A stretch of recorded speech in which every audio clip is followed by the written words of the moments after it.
ஒரு வகை இரண்டாம் பிறவி வாழ்வில் இனிமேல் குறையில்லை. யுத்தம் புரிகிற மண்ணில் ரத்த பந்தம் போல் பலமில்லை.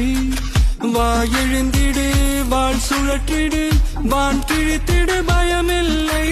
கீச்சை மறந்து போன கிளியின் மௌனம் போல இதயம் தவித்த போது நீ இசையாய் உள்ளே வந்தாயே.